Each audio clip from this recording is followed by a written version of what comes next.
Yeah, it's muddy as shit here today. Look, I just tore up the damn yard trying to pull in there. So, yeah, got fucking mud all over my back tire. Looks really good. And because I got them damn deep mud tread on it, fucking digs in. Anyway, took it out for a drive today. I wanted to show John mostly that solenoid we fixed or got working. It's right there. That silver thing, that's the solenoid. Let me I'll cut the light on from here. That's a cool view. Yeah, that's the solenoid. It's mounted to that. It's mounted to the top, as you can see, to the panel that you control the ignition with and stuff. So it's just mounted right on there, and I grounded that wire to it, as you can see right there. Let me open up this stand under here. That'll be a better. Yeah, it's the hinges making noise. Anyway, now there's a better view of it. As you can see, all this shit right here. I just got back from a drive too. I grounded it to its bolt that it's mounted with, and it works fine. But it was cut. This wire right here was cut. Now that one's crimped to it, as you can see. And they have their own little tube where they go. Now, as you can see, the line goes from there to right there. That's the diaphragm, or the actuator diaphragm / thing, whatever you call it.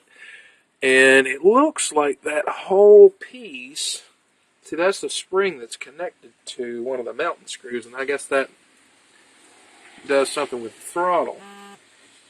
But it wouldn't be hard to replace that solenoid at all. Or plug the line, just unscrew both lines and just plug them both. Or to take that off, that's the other line that goes from the solenoid. So, I don't know though. But what it does is the reason they cut it is when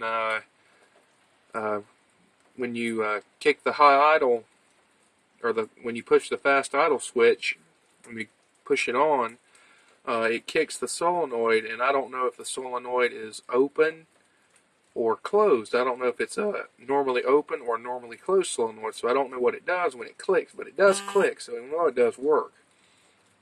So, it has something to do with pressure in this diaphragm, I'm betting you, because, well, I'm not sure how it works. That's what I'm thinking, but there's another bigger line up underneath here.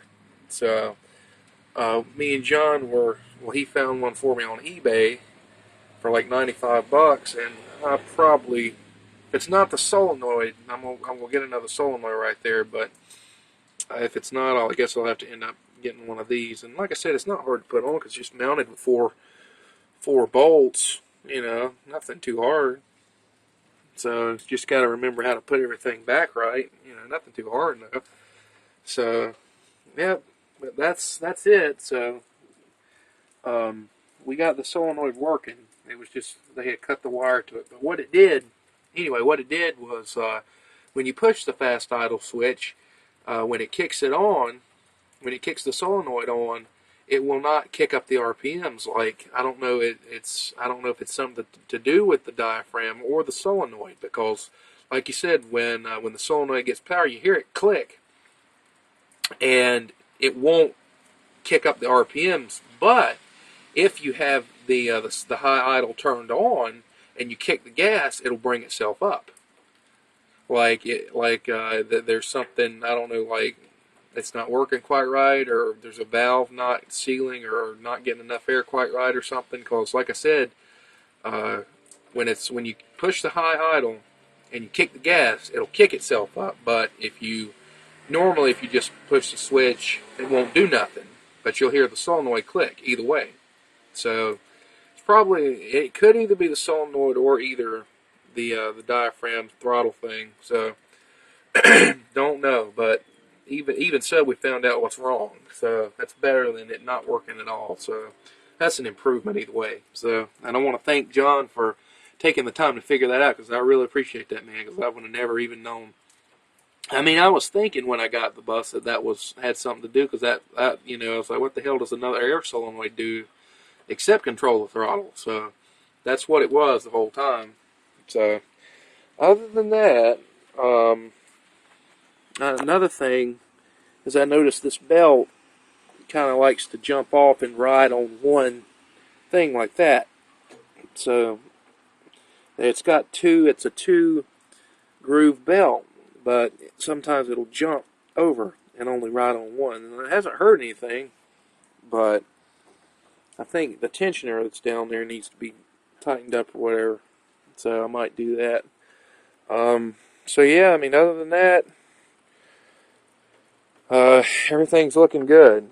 Now, I was talking to another guy who knows a lot about these type of buses, and he said my problem was the marker lights, the clearance / marker lights, were on an independent switch, and that's an option, if you want them ordered like that. Also, the tail lights, not the brake lights, but the tail light part of the brake light, when you pull your night lights, the half of the bulb that lights up, the tail lights, the brake lights light up when you mash the brake, but it's the tail lights that wouldn't come on when you turn the marker lights on.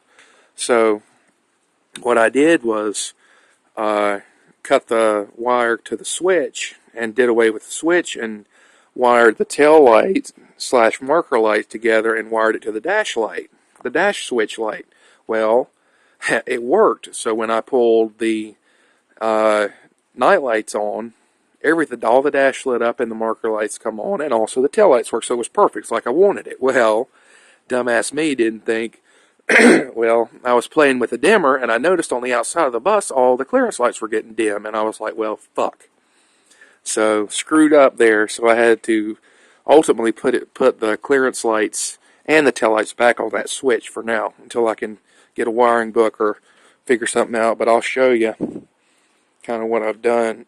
And it would have to be, the weather is so shitty today. So yeah. So about tripped and fell in the mud. Yeah. There's the terminal block type thing that has all the labels and stuff where it goes, and I had everything on the dash light, and what I did was I kind of suitcased everything together and run it to the switch right there. So it all works, the tail lights and the marker lights all work off that switch, which is fine. I really want them to be on the night lights knob, when you whatever the hell that thing's called, the multi-switch knob or whatever it's called. But the headlights stay on all the time. So they fucked with the knob. So I'm going to have to tear that whole damn dash apart again and mess with that knob. See how it's wired to get everything like it is. So there's a little random update vid kind of thing. So, but everything's working good. I mean, no problems with the motor or anything. So things working good. So there you go.